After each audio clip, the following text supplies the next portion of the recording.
Assalamualaikum warahmatullahi wabarakatuh. Alhamdulillahirabbil alamin wassalatu wassalamu ala asyrofil mursalin sayyidina maulana Muhammadin wa ala alihi wa sahbihi ajmain, amma ba'du. Yang sangat saya hormati semua jajaran di Pertamina, mulai direktur utama sampai beberapa yang hadir di sini, termasuk Bapak Ari Wibowo, Bapak Atmaja, semuanya ibu-ibu yang saya hormati. Juga gus-gus saya, keluarga besar saya, ini ada Gus Sofur, Gus Rauf, Gus Idrar. Ini langsung saja, alhamdulillah ini sakit terapi, wow, stresnya Pak Ari Wibowo karena banyak tekanan. Saya senang tadi dikatakan bahwa kerja di Pertamina bukan sekedar nyari uang, tapi berbakti sama bangsa ini, karena memang energi itu dibutuhkan sekali. Cerita itu bisa untuk menolak, karena semua orang ngerti lah kalau cari karir itu ya cari uang. Alhamdulillah ini ada yang membantah, klarifikasi, tinggal dibuktikan lapor ke Menko tidak minta uang. Nah, jadi jangan hanya ngomong tidak nyari uang, bikin surat pernyataan bahwa kami tidak butuh apa? Uang, butuhnya masuk surga. Ini nanti saya latih.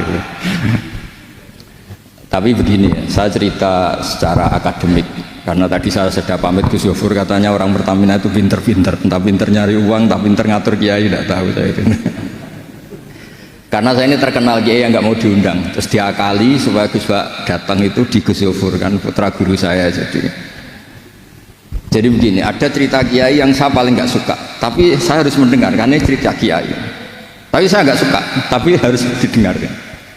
Ada 4 orang itu soleh semua, baik semua. Pas di pintu surga itu berdebat. Kata yang paling miskin itu saya dulu, karena fadilahnya orang miskin itu keren, nggak ada yang bisa dihisap karena tidak punya apa-apa, mau diaudit apanya, nggak punya apa-apa. Kata yang kaya, ya saya dulu, karena yang bisa nyumbang pondok, nyumbang macam-macam itu saya. Kata yang tadi kata Gus Sofur, patriotik itu saya, karena saya yang pejuang. Nah, kiai itu biasanya diem aja karena mau ngomong itu serba salah. Akhirnya malaikat Jibril, ini cerita kiai, kamu boleh nggak percaya juga nggak apa-apa kan, nggak wajib diimani cerita ini, juga tidak merugikan saya, kamu percaya tidak percaya, malah kalau percaya ngundang lagi merugikan saya.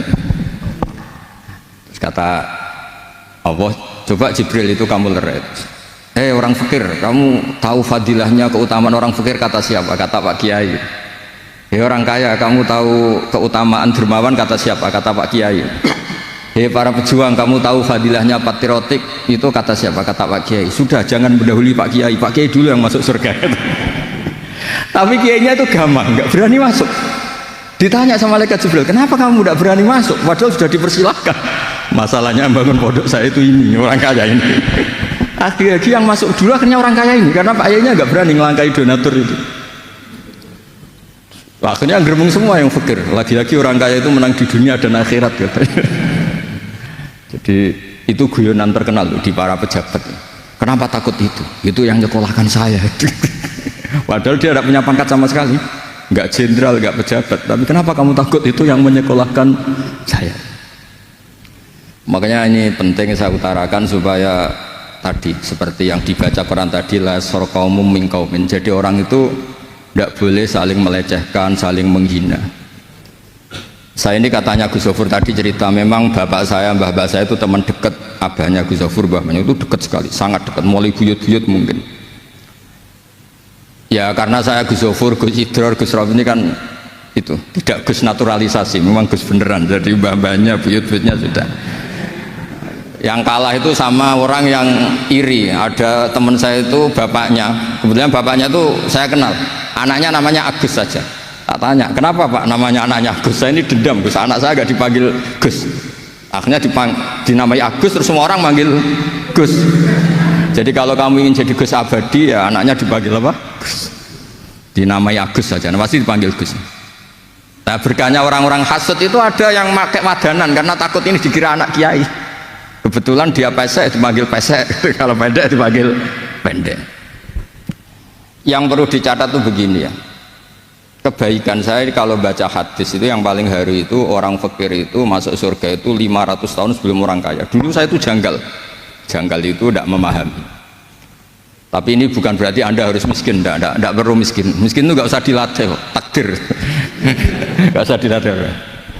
Begini, kalau Anda JM atau direktur atau menteri atau pejabat atau kiai besar kayak saya, kalau beli di Pakatan kiai besar, itu kan paling nolong temen itu mungkin Gus Zofur mau beli mobil uangnya kurang, atau nata pondok uangnya kurang. Saya juga gitu, kalau butuh Gus Zofur mungkin mau haji plus uang saya kurang, pokoknya yang nggak urusan makan ya, nggak urusan nyawa lah. Tapi miskin sama miskin kalau berteman itu mungkin istrinya mau kelahiran, kalau nggak diantar itu mati, kalau nggak punya beras, kalau nggak diutangin itu mati. Artinya sesama orang miskin tuh kalau tolong menolong itu urusan nyawa. Maka kalau ini baik itu hebat betul itu, karena urusan apa? Nyawa. Kalau ibu-ibu ini kalau teman sosialitinya kalau utang misalnya urusan ke salon kan nggak urusan nyawa ya. Tapi kalau miskin urusan beras, urusan apa? Nyawa. Makanya saya pesan sama yang kaya-kaya ini tetaplah beramal sembako. Karena ini urusan apa? Nyawa. Jadi saya senang kalau ada program negara BLT atau ngasih makan, ngasih apa yang terkait nyawa. Itu penting sekali. Jangan karena kita elit kemudian kita utang piutang misalnya urusan plesir ke Eropa atau ke mana atau kaji plus atau apa itu. Janganlah. Yang mendesak itu fardhu ain. Sebab itu kajian fikih yang paling saya kenang itu ya halal haram tadi. Misalnya ada teknologi canggih, orang bisa naik ke bulan atau ke Mars, mesti pertanyaannya itu boleh apa enggak? Kalaupun boleh itu semendesak apa ketika rakyat kita masih miskin? Begitu juga ngelola Pertamina, ngelola negara, ngelola apa saja, pertanyaannya itu boleh enggak? Misalnya kita punya mobil semuanya tercukupi, mesti hukumnya itu satu, mau kemana? Kalau mau bunuh orang, mau judi, mau apa, ya haram. Tapi kalau mau pengajian, mau baik, ya baik. Jadi teknologi apapun itu harus dibawa konstitusi halal atau haram. Karena nggak ada prestasinya sama sekali. Kita punya mobil mewah, punya uang banyak, punya ajudan banyak. Ternyata itu menjadi alat kita durhaka, alat kita maksiat. Nggak ada gunanya semua. Tapi sebaliknya, kalau itu untuk kebaikan, ya baik. Sebab itu saya pernah ditanya sama seorang dosen, kenapa sih dalam Islam selalu yang dibicarakan halal haram? Karena kita naik bulan, naik ke Mars, atau kita diam di bumi, yang ngatur kita, yang menjadikan kemaslahatan kita itu hanya satu. Kalau halal ya maslahat, kalau haram itu madharat. Nah, kalau halal yang sempurna itu tidak bisa, tadi Pak Aribo cerita yang masalah tajrid asbab itu, setidaknya tidak mengganggu. Saya pernah ngisi acara kebetulan derek Pak Kures di UGM, saya cerita Indonesia itu untuk runtuh itu gampang, separuh negara maling semua atau korupsi semua atau penjahat semua, itu penjara tidak cukup terus negara kolek. Jadi untuk memuji bangsa ini bangsa yang baik adalah mayoritas orang Indonesia tidak melakukan tindak pidana, dan itu awal anak kita tidak jadi terbunuh, harta kita nggak dicuri. Jadi orang tidak melakukan sikap apapun asal tidak melakukan tindak pidana itu sudah menyumbang kestabilan negara. Makanya ketika Nabi cerita orang baik itu yang nolong orang, yang memberi orang, terus kata Nabi terakhir, kalau tidak bisa semua takufu syarroka anin nas fa innaha shadaqatun minka ala nafsik. Yang penting potensi jelek kamu jangan menimpa orang lain. Coba ada orang nggak diperkosa, kenapa? Karena nggak ada yang merkosa, nggak mati karena ada yang bunuh. Jadi inti dari semua kebaikan adalah potensi-potensi kejahatan ini tidak jadi dilakukan. Jadi tidak harus berbuat baik dulu, jangan berbuat jelek dulu. Makanya dalam kaidah fikih disebut darul mafasid muqaddamun ala jalbil masalah. Yang penting dalam aktivitas kita ini tidak menimbulkan kerugian pada orang lain. Coba anak kita selamat karena apa? Keluarga kita selamat karena apa? Teman-teman kita, tetangga kita selamat karena apa? Karena tidak dibunuh, tidak diperkosa, tidak dijamret, tidak dicuri. Nah, saya berharap negara ini juga semua kita menghormati inkifafuhum anis syar atau inkifafuhum anil maksiyah, bahwa kita ini terima kasih sekali sama semua orang yang tidak melakukan pidana. Maksudnya gini Pak Ridho, Pak Atmaja, jangan nunggu orang baik itu karena dia nyangoni kita, menghormati kita. Itu kayak agak-agak kapitalistik, muji orang saja kok nunggu orang itu ngasih kita. Coba kalau orang ngasih kita, misalnya Zaid ngasih kita uang 1 miliar, tapi misalnya yang lain fulan itu bunuh anak kita atau apa itu, kan ya kacau semua. Artinya gini, yang ngasih uang kita mungkin ya baik, yang tidak ganggu kita juga baik. Karena dengan dia tidak ganggu kita, negara ini baik, kestabilan terjaga, kemakmuran terjaga. Sebab itu dalam sebuah hadis Nabi ngendikan ketika ditanya orang Islam itu siapa? Man salimal muslimun min lisani wa yadi. Orang yang orang lain itu tidak kena imbas dari keburukan tangannya maupun keburukan apa lisannya. Itu pegang. Sehingga saya ini sering kalau ada tetangga meninggal tuh yang sering lepas jenazah itu saya. Biasanya saya itu 5 menit, 3 menit. Tapi keluarganya itu mesti komplain, terutama istrinya. Istri itu kan nggak suka kalau ada orang muji suaminya. Karena sudah meninggal tak puji ini orang baik, karena tiap malam tuh ya lihat TV, terus kukar-kukur di rumah ngelamun sampai pagi ini orang baik. Terus istrinya tanya baiknya di mana? Itu kalau malam itu suami kamu nyopet atau garong itu selesai. Itu. Barokahnya di rumah ngelamun sampai pagi tidak berbuat apa-apa. Tapi kan nggak tahajud nggak apa Gus. Memangnya dia kiai disuruh apa? Tahajud. Ya sudah gitu saja. Yang penting tidak membahayakan orang apa? Lain. Terus dia baru nangis. Ternyata suaminya itu orang baik. Terus tak tanya kenapa tidak bilang dulu Gus kalau suami orang baik. Oh nanti besar kepala kalau saya bilang dulu. Intinya mau saya itu kebaikan itu tentu melakukan kebaikan. Tapi dibalik itu semua atau standar paling harus kita lakukan sekarang juga adalah al-inkifaf atau al-intiha anil maharim atau anil madzalim. Makanya dalam kitab Khilyatul Aulia, karena tadi Gus Yofur sudah bilang ini saya ngaji lama sama Mbah Maimun, jadi saya harus cerita. Sufyan As-Tsauri itu termasuk ulama yang sangat dikagumi. Itu termasuk guru-gurunya Imam Syafi'i. Itu kalau pengajian ya seperti saya sekarang ini. Beliau bilang wa aulal faraid al-intiha anil maharim wal madzalim. Sebetulnya keharusan tertinggi adalah semua orang tuh menahan diri tidak merugikan orang lain. Coba misalnya kita dikasih uang orang 1 miliar, dikasih jabatan JM, tapi nyawa kita terancam, keluarga kita terancam karena orang jahat semua. Nggak ada gunanya.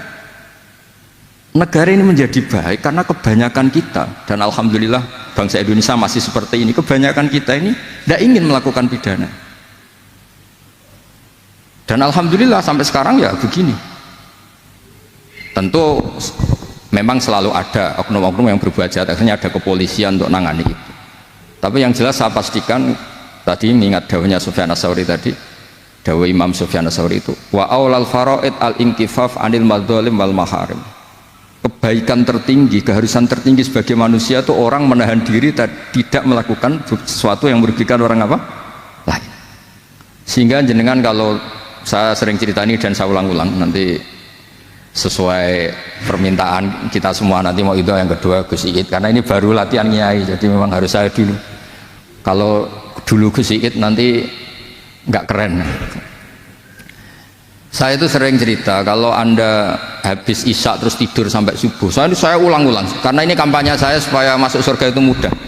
Saya ulang supaya masuk surga itu mudah. Kalau Anda habis isya terus tidur sampai subuh atau cangkruk sama istri bercengkrama sampai subuh ya agak mukhal itu. Karena biasanya kalau sudah lama-lama itu nggak cerai sudah baik. Agak-agak mukhal ya. Bohong itu kalau sudah nikah lama harmonis itu hoak gitu. Bukan praktek itu kenyataan. Udah usah munafik yang depan-depan biasa aja itu. Itu saya sering bilang di beberapa pondok supaya teori saya ini diuji. Kalau dalam teori kampus itu secara akademik teruji. Itu malaikat itu punya 2 pilihan. Kalau malaikatnya itu khusyuk, jenis yang torekoh mungkin jenis yang khusyuk, mesti bilang gini, orang ini semalaman cangkruk, semalaman bercengkrama, terus tarokat tahajjuda wal witra, terus atau warwatib apalah. Ini orang nggak tahajud, nggak witir, nggak wiridan. Tapi kalau malaikatnya tuh ahli usul fikih, pakar-pakar fikih kayak kita, ya kayak kita semua ini, termasuk yang di depan ini semuanya tak anggap pakar, semuanya kita bukan saya kita. Itu redaksinya begini, ini orang hebat, tidak zina, tidak maling, tidak narkoba, tidak pinjol, tidak melakukan kejahatan, sama-sama tidur. Nah saya berharap malaikat semuanya itu ngaji usul fikih supaya nanti kalau yang tidur itu distatuskan apa? Tarokal ma'asyiyakullaha, dia adalah orang yang meninggalkan semua bentuk apa? Maksiat. Sekali malaikatnya ini khusyuk, oh kebo sewengi turu gak gelem tahajud.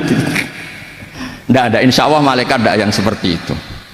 Malaikat itu ahlul ilm. Apalagi ketua malaikat namanya malaikat Jibril itu sukanya sama ilmu, masya Allah.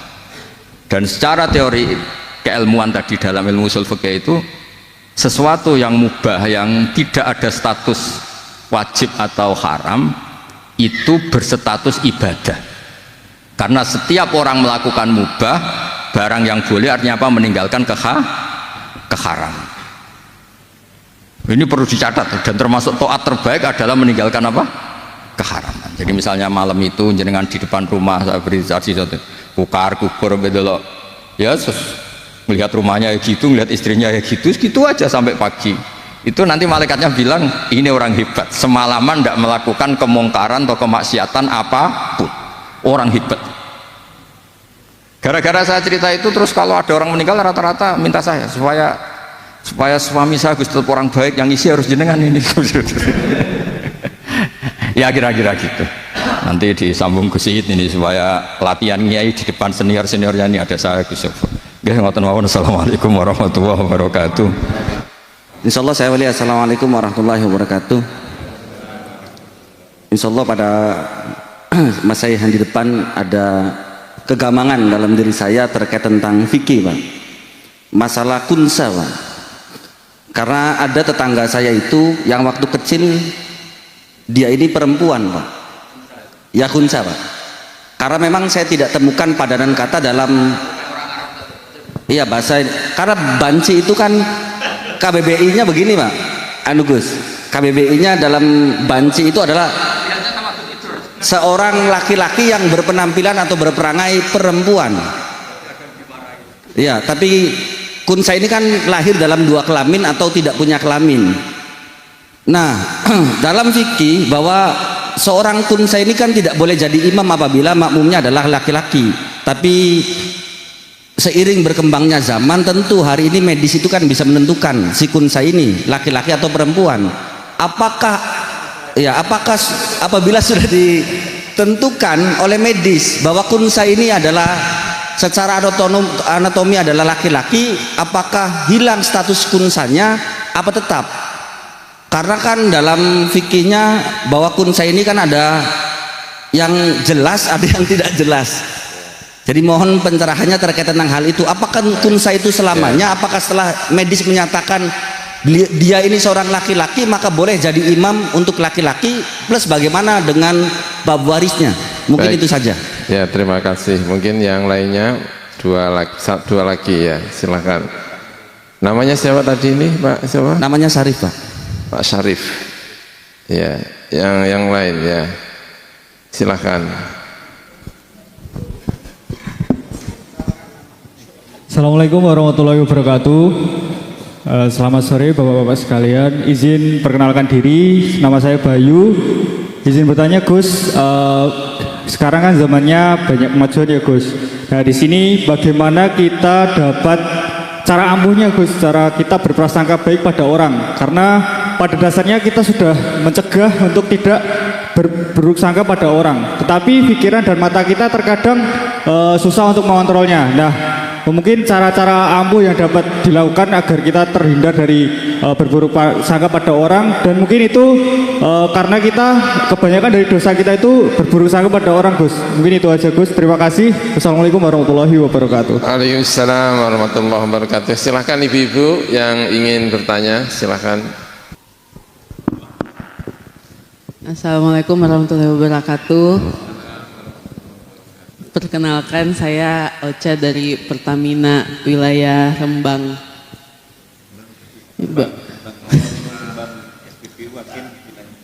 Iya Pak, saya mau nanya Pak. Ini kan saya sebagai wanita yang bekerja ya Pak ya.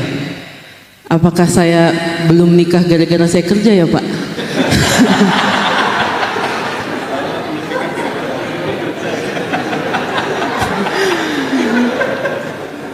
Soalnya saya lihat teman-teman saya yang udah nikah tuh emang nggak kerja sih Pak, gitu. Saya juga mau kepikiran sih Pak, apa ya Pak ya, gara-gara apa ya Pak? Soalnya saya bener-bener ini nggak ada Pak JM-nya kan ya. Memang apa karena waktu atau aku kurang sholat, kalau berdoa tuh selalu Pak. Cuman emang sampai udah nggak ada pasti gitu. Gitu.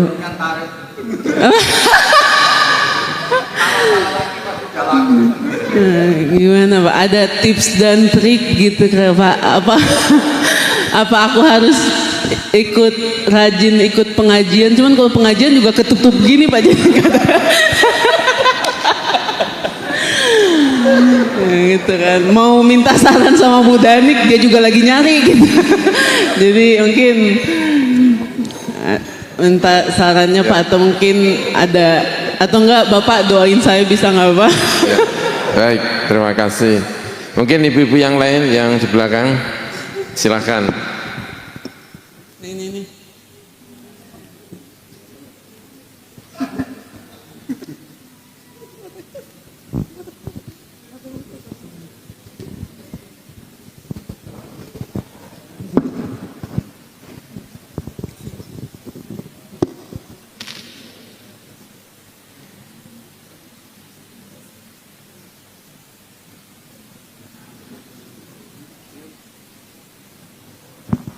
Ibu-ibu yang lain ada lagi? Kalau Assalamualaikum Ustaz. oh ya, Izin tanya, tadi yang disampaikan Gus Baha tadi di awal, intinya bagaimana supaya semua tindakan kita tidak menimbulkan kejahatan bagi orang lain.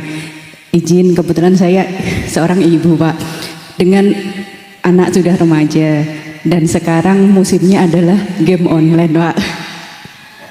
Jika nanti ketika saya melarang, saya minta solusinya ataupun pripun nggih pendapatnya. Nanti ketika saya melarang, istilahnya jangan banyak main game online. Tapi kalau daripada saya berbuat kejahatan, mending saya main game online Bu. Itu saya harus jawab gimana? Matur nuwun. Assalamualaikum warahmatullahi wabarakatuh. Ada 4 pertanyaan tadi. Yang pertama tadi tentang khunsa ya. Khunsa itu laki-laki pria. Laki-laki pria apa? Laki-laki perempuan.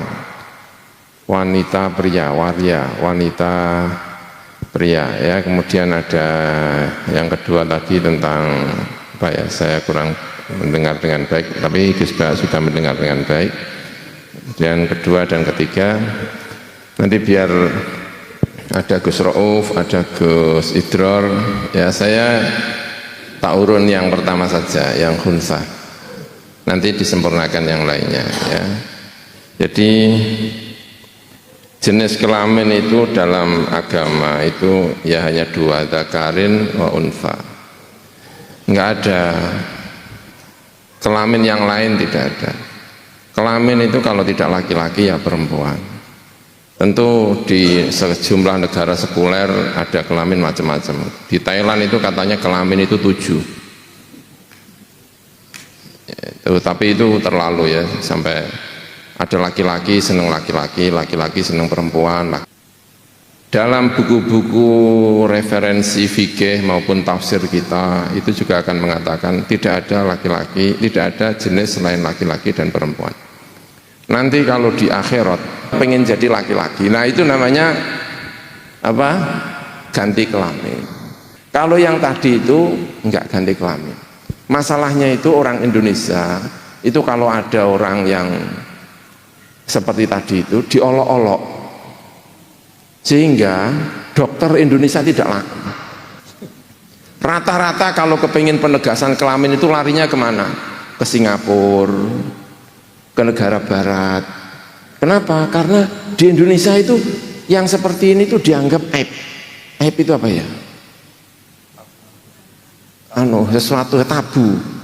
Padahal itu kasihan sebetulnya. Dia itu ada ya, kalau dalam fikihnya itu kayak, mohon maaf, ada laki-laki lahir yang mulutnya agak sumbing. Nah kemudian diratakan, itu namanya adalah itu mengembalikan seperti fitrahnya. Sama seperti itu kira-kira. Nah makanya yang seperti ini, sekali lagi kita sampaikan, itu bukan ganti kelamin, tapi itu namanya adalah penegasan kelamin, ya. Dan kita wajib, dokter hukumnya wajib membantu, bukan mengolok-ngolok. Kalau ada yang seperti ini, masyarakat wajib membantu, bukan mengolok-ngolok, agar berani mengungkapkan, berani pergi ke dokter, dokternya juga ini, gitu ya. Gitu. Nah, ini saya menyampaikan ini hasil keputusannya, bukan saya ya. Ini hasil keputusan Bahsul Masail Nahdlatul Ulama ketika saya menjadi ketua komisinya. Itu salah satu bunyi keputusannya tentang masalah gender, masalah itu adalah seperti yang saya sampaikan tadi itu.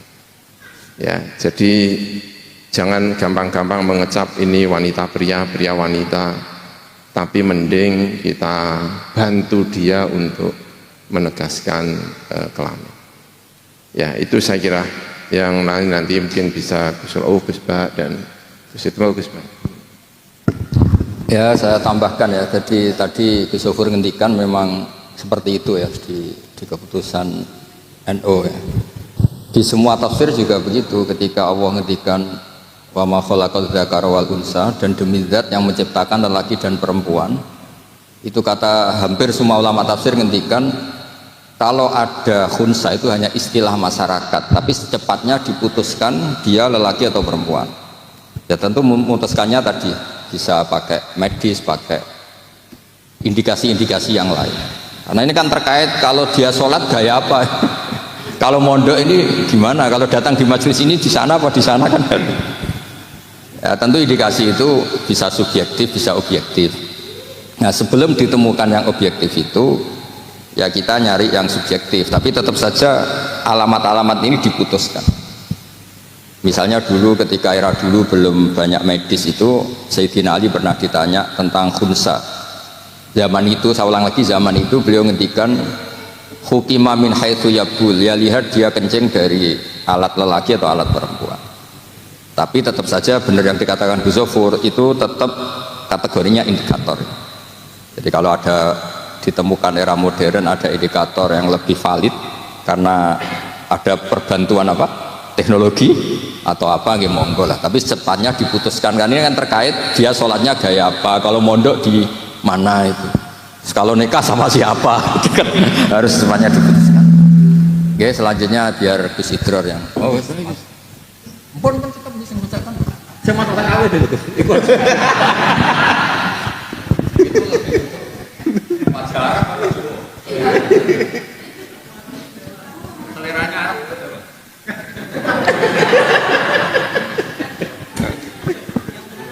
Okay. Kalau Assalamualaikum warahmatullahi wabarakatuh. Di sini terus terang kalau masalah kawin saya langsung menyerah ini. Soalnya ya ini bukan bagian kawin ya. Kalau saya itu kalau nyelesain urusan menikah ini selalu gagal nih. Tapi yang saya tahu dari hadisnya Kanjeng Nabi Muhammad SAW, mungkin ini yang belum dilakukan sama mbaknya, yaitu mungkin kurang sowan sama Gus Bahak sama Gus Gofur mungkin. Karena di antara tip menikah zaman Rasulullah SAW ya ternyata Rasulullah SAW itu ya juga menikahkan, sering menikahkan. Bahkan ada yang paling nemen itu orang sepuh hitam tapi dapat cowok muda yang ganteng. Anak putra angkatnya Rasulullah SAW yaitu Zaid bin Harithah menikahkan itu akhirnya menikah sama orang yang orang yang sepuh yang mendidik Rasulullah SAW, lalu hitam, tapi sama Rasulullah SAW dipromosi nih. Siapa yang menikah orang ini, saya akan menanggung masuk surga. Nah, jadi nanti jenengan sowan ke Gus Bahak minta promosi Gus Bahak. Nanti biar dipromosikan saya yang nanggung masuk surga. Jadi ini mumpung saya jadi muda jadi enak ngomongnya bebas ini. Jadi itu jenengan nanti habis ini sowan ke Gus Bahak, ke Gus Gofur yang sepuh-sepuh, itu diantaranya adalah Rasulullah SAW juga termasuk kiai diantaranya ya bagian menikahkan. Mbah Maimun juga demikian dan lain-lain juga yang saya juga demikian. Adapun yang masalah apa yang saya yang tertarik yang masalah husnudzon sama apa ya, mungkin game online aja, game online. Mungkin ini karena urusan pemuda ya, orang muda yang lainnya kan agak sepuh-sepuh.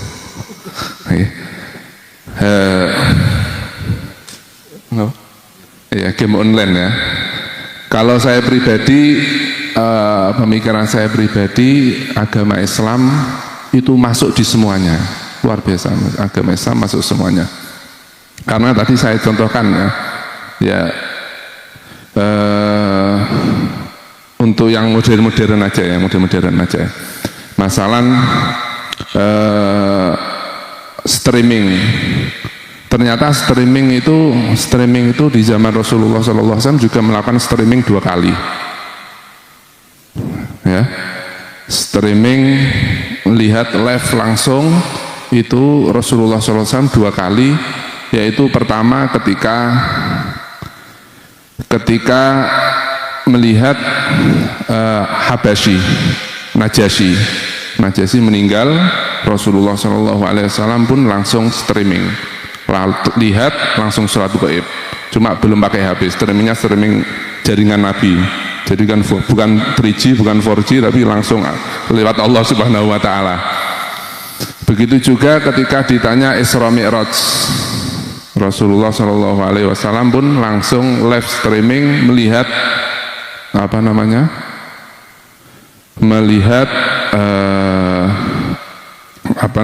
langsung Masjidil Aqsa. Streaming bisa menjelaskan secara langsung ya. Lalu mengenai perkendaraan percepatan, Rasulullah SAW pun memakai Isra Mi'raj. Jadi secepat kendaraan sekarang yang secepat apapun itu nggak bisa mengalahkan kecepatan buruk. Jadi bahkan teknologi apapun yang sekarang ini itu dulu kala sudah dilakukan oleh para wali-wali. Kalau masalah ini nanti ditemukan bisa tidur lama, hidup panjang, sudah dilakukan oleh Ashabul Kahfi. Jadi teknologi-teknologi sekarang itu ternyata tidak lepas dari wawasan yang ada di dunia Islam. Tak lain juga termasuk adalah yang kita hadapi ini untuk anak-anak kita, yaitu game online. Tentang game online ini, kalau menurut saya pribadi, ini juga terkait husnudzon ya, terkait husnudzon. Jadi kita itu diajarkan oleh Rasulullah SAW dengan semangat, spirit positive thinking. Ini karena yang muda-muda ini jawabannya ya. Jadi bahasanya harus sedikit mudah. Jadi kita ini diajarkan oleh Rasulullah SAW berpikir positif atau positive thinking dalam menghadapi sesuatu yang berkait yang ada di muka bumi ini. Di antaranya, kalau saya pribadi, game online itu adalah sesuatu yang bagus. Kalau saya, cuma bagus itu ketika menggunakan dengan pas dan tepat. Maka kalau saya pribadi, game online itu lebih baik dilakukan daripada melakukan sesuatu. Sekarang teknologi ini digunakan dengan yang maksiat-maksiat. Jadi pada konsepnya teknologi itu jangan dimusuhi. Kalau saya pribadi, teknologi itu jangan dimusuhi, tapi pergunakan dengan pas. Ini sekarang ada Pertamina itu ya harus kita manfaatkan, bukan teknologi kita musuhi, tapi gunakan Pertamina dengan pas. Contohnya untuk ngaji ke sini, ke sarang, jangan ngundang kiai ke sana ya. Kendaraan, mobil itu untuk sowan ke kiai, ngaji kepada kiai. Itu pas. Begitupun game online, saya kira begitu. Game online itu kalau menurut saya, positive thinking saya adalah sesuatu yang bagus, tapi harus digunakan dengan tepat dan pas. Yaitu gimana? Yaitu dengan jangan digunakan di waktu-waktu yang kosong. Lalu anak kita dekatkan dulu selain game online dengan Al-Quran, diajak mengaji. Nah ini mestinya kalau salafus soleh ketika ada acara gini mengajak anak-anaknya, keluarganya. Untuk apa? Supaya anak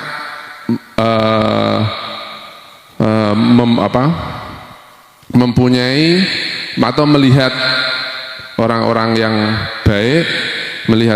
yang baik, sehingga nanti anaknya tidak kecanduan sama game online. Jadi gimana untuk mengatasi game online? Diantaranya yaitu boleh kita main game online, boleh, tetapi jangan lupa mengaji, jangan lupa ketemu dengan orang yang baik, ketemu dengan orang alim,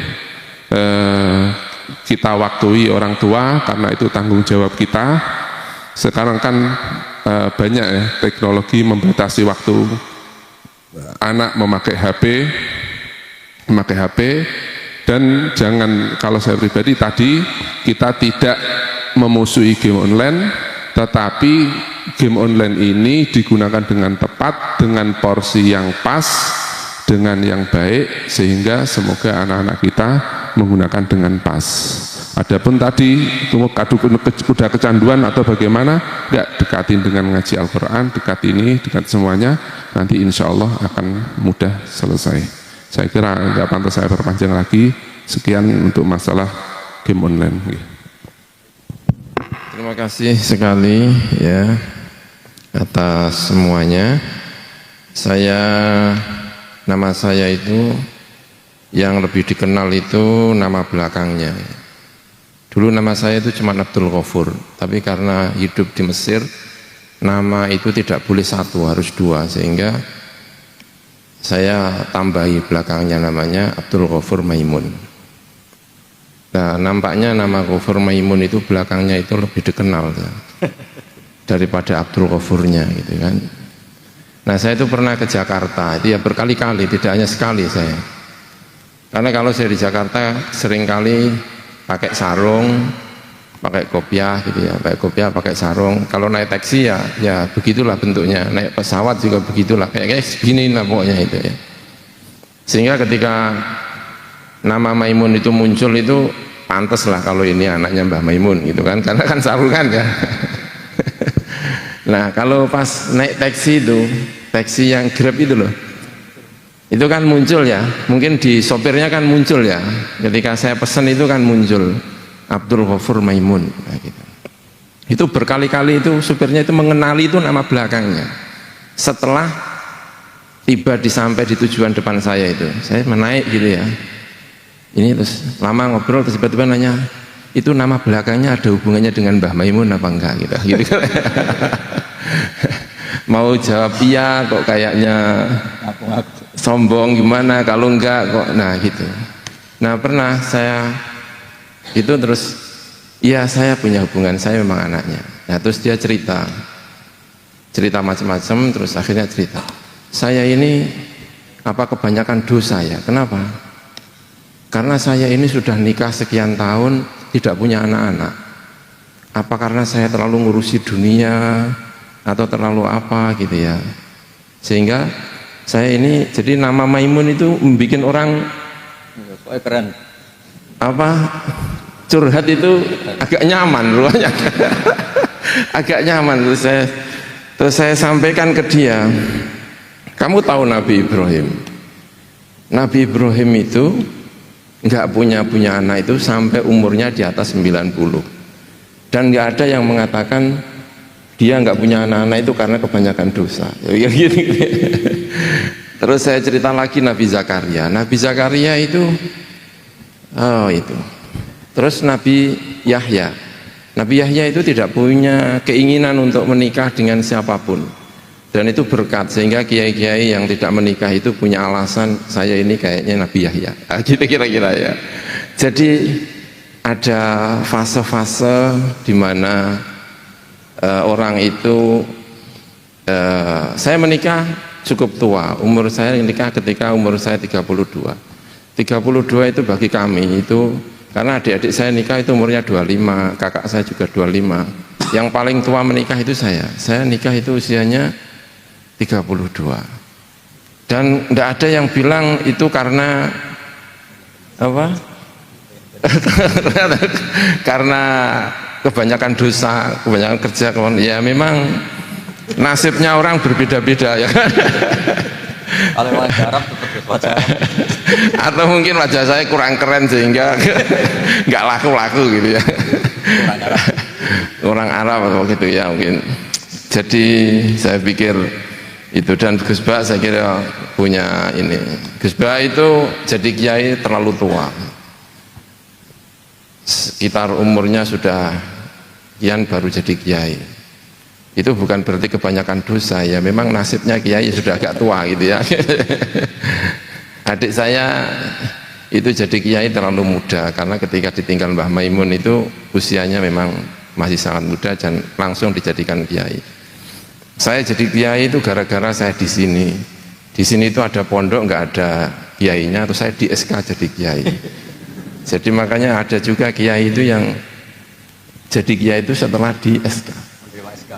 Jadi jenengan itu kalau tiba-tiba di SK jadi kiai juga bisa jadi kiai.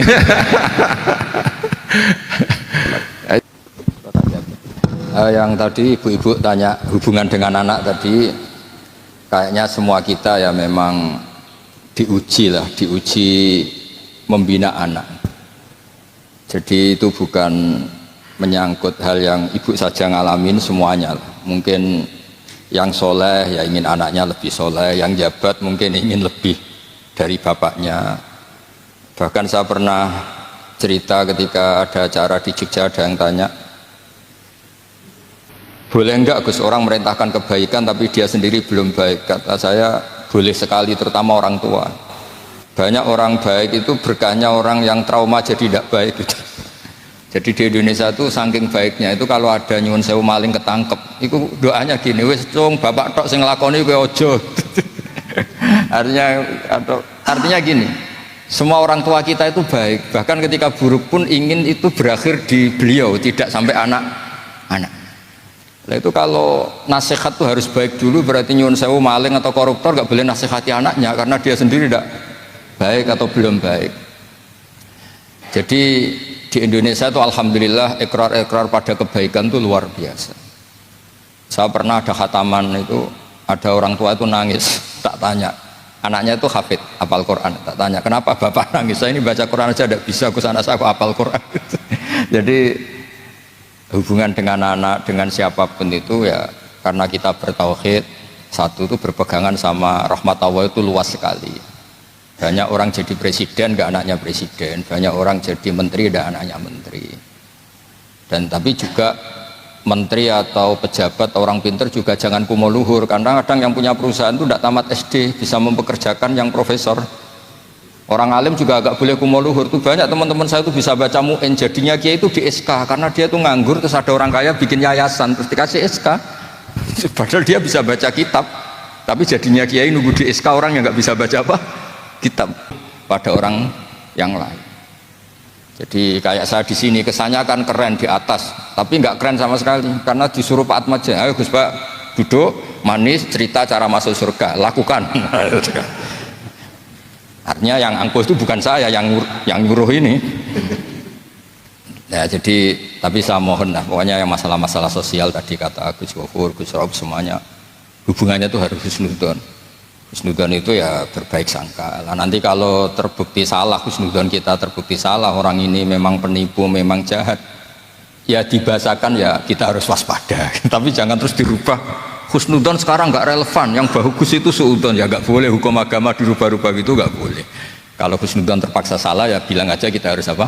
Waspada. Jangan lalu mengganti fatwa menjadi husnudon menjadi apa? Suudon, itu tidak boleh. Ya, saya kira cukup. Assalamualaikum warahmatullahi wabarakatuh.